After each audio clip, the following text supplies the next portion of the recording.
Бүгін мен сіздерге регистрацияны қалай жасау, қалай оформление жасау керек, соны көрсететін болам. Мен сіздерге реферальный ссылка жіберемін. Ол ссылканы сіздер ашасыздар. Так, күте тұрайық. Ашқаннан кейін сіздерге өзіңіз туралы данныйлар толтыру керексіздер. Егер сіз бизнеске осы сетевойға кәдімгідей жұмыс жасаймын бизнеске деп келетін болсаңыз, онда сізге консультация дегенді мынаны таңдауды кеңес беремін, мына біреу консультация дегенді. Ал егер де жоқ, мен әшейін өзім үшін пайдаланамын, әшейін аламында өзім қолдануға ғана дейтін болсаңыз, онда мынау пререгулированный клиент деген бар ғой. Так, қайда шығып кетті? Мына біреу. Осыны таңдауды кеңес беремін.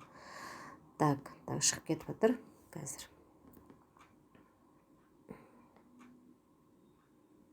Так, енді қараңыз, сіз консультант дегенді таңдадыңыз, регистрация. Мына осының ішінде сіз өзіңіздің аты жөніңізді толтырасыз мына жерге, кәдімгідей есіміңізді, сосын женский пол деп таңдайсыз, өзіңіздің туған жылыңыз, сотовый номеріңіз, электронный почта міндетті түрде болу керек, және сіздің өзіңіздің қалаңыз. Мына жерге өзіңіздің қалаңызды жазасыз.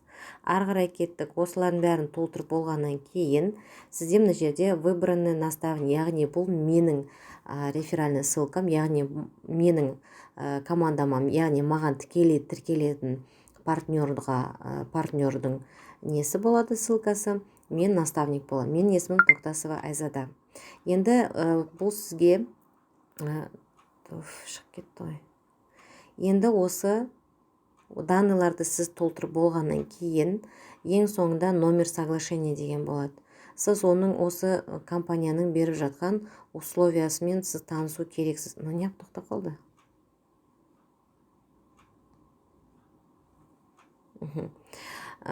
Условиясымен танысып аласыз. Содан кейін ең соңында мына принимая условия политики, конфиденциальности деп тұр ғой, соглашение.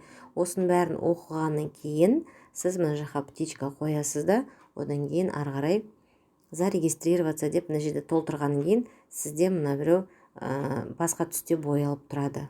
Міне, аса қатты қиындығы жоқ. Сізге почта не үшін қажет? Өйткені сізге жаңалықтар болсын, сіздің мынау тіркелгеннен кейін номер соглашения паролімен бірге сіздің почтаңыз болу керек, болу тиіс. Міне, сол үшін міндетті түрде толтырыңыздар. Действующий почта болу керек, парольмен бірге. Бұрынғы почтаңыз болып, оны паролін ұмытып қалып, ондай болмасын. Осымен түсінікті болды деп ойлаймын. Сау болыңыздар.